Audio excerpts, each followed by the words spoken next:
Hello, I'm Colonel Lauren Erickson of the Department of Defense Global Emerging Infections Surveillance and Response System, also known as GEIS.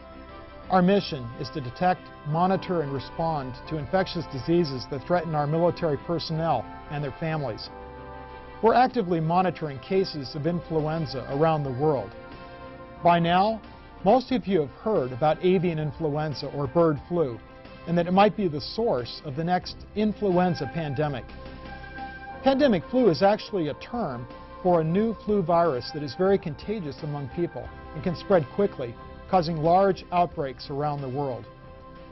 Many scientists agree that an influenza pandemic is likely to occur in the foreseeable future. This video will describe how an influenza pandemic could affect you and help you with your preparations.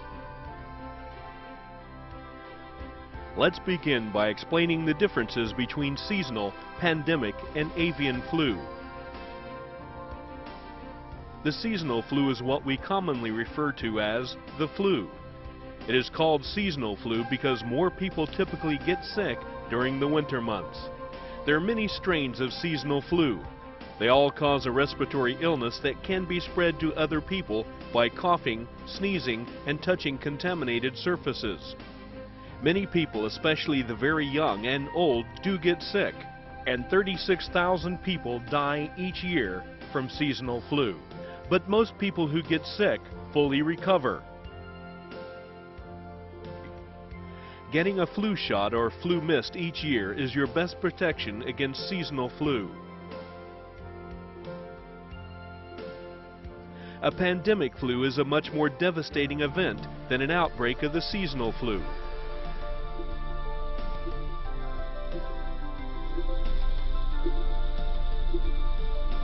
It is caused by a new flu virus, or one that hasn't circulated in a long time, that is hard for our bodies to fight off because we have little or no immunity to the strain. This type of flu can spread easily from person to person.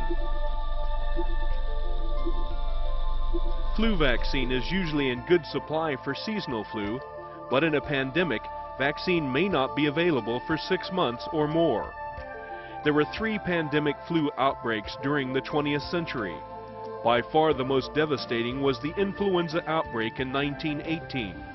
Within 6 months between 1918 and 1919, millions of people died. Nearly half of those who died were young, healthy adults. A pandemic flu can spread quickly from person to person and around the world, infecting a large portion of the population. Currently, there is no pandemic flu, but there are many experts who are concerned that avian flu could lead to the next pandemic. Avian or bird flu is an illness that occurs naturally in wild birds. One type, H5N1, is deadly to birds and can be passed from birds to humans. This strain of avian flu is what most of us refer to as the bird flu. Doctors began seeing bird flu in a very small number of people in Southeast Asia in 2003. Since then, the illness has spread away from this region through the movement of infected birds. Although it is not a pandemic, it has caused serious illness in the small number of people infected, and more than half of them have died. The people infected often live or work directly with poultry. The threat of avian flu might worry you if you're planning to travel overseas. You can travel safely to areas affected by bird flu if you follow a few precautions.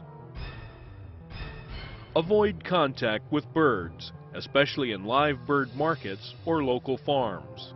Eat only fully cooked poultry, egg, or duck dishes. And clean your hands frequently.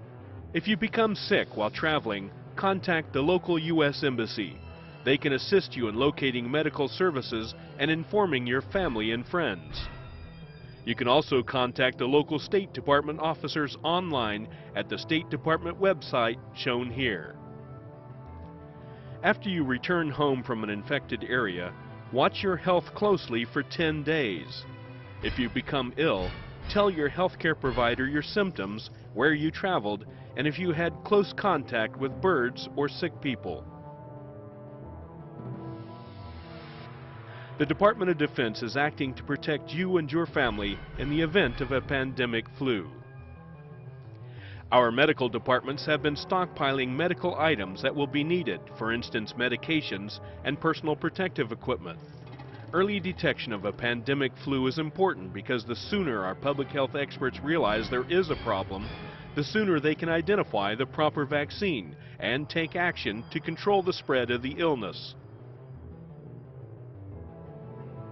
The Department of Defense Global Emerging Infections System, or GEIS, has some 80 sites around the world to detect and track outbreaks of influenza.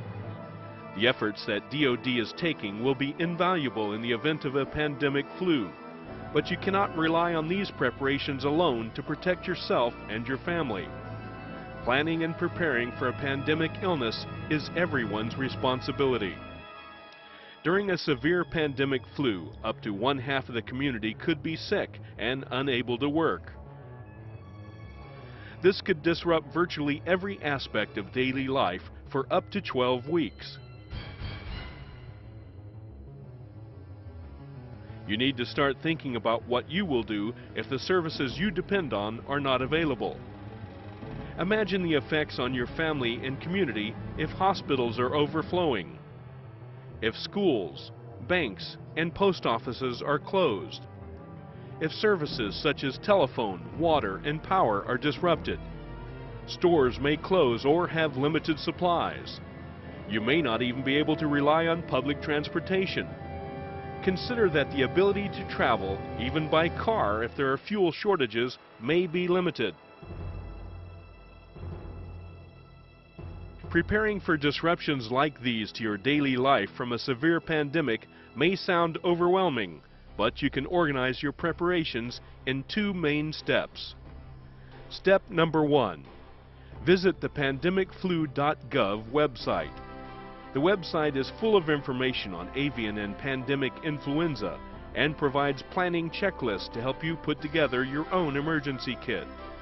Save this website address because it will also be one of the first places you should go for information and public health guidance in the event of a pandemic flu. Step number 2. Put together your own emergency kit. This kit will include items your family will need in any disaster. You need at least 2 weeks of food, water, and medicines in your home in the event of an emergency. You should also have a flashlight, batteries, and radio. These items need to be stored together, and everyone in your home needs to know where to find them. It is also important that your kit include personal and medical information. The checklist from pandemicflu.gov is a good starting point for medical information your family might need in an emergency. Be sure to include who to call within your chain of command in the event of any type of disaster. The American Red Cross website, www.redcross.org, also has information on general disaster preparedness. Make sure you keep all of your supplies and personal information up to date so it will be ready when you need it. The best way to stop the spread of flu is to minimize close contact with the sick. When a pandemic flu hits, it will be imperative that sick people stay home and that healthy people who are not needed to care for the sick go to work.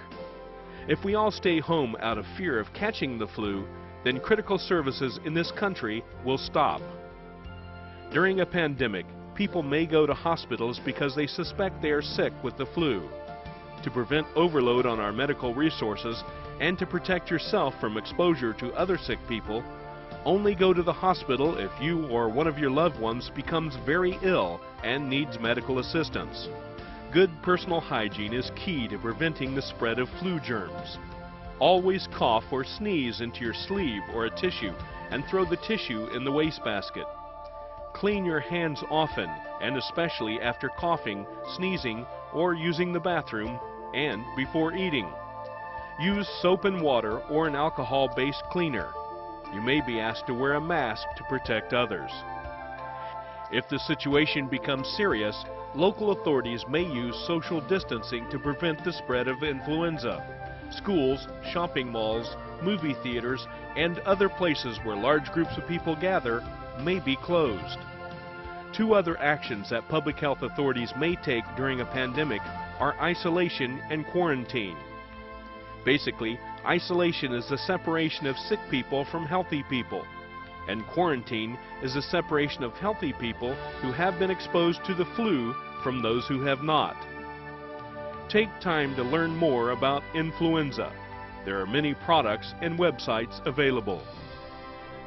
Last but not least, stay up to date with the latest recommendations from public health experts.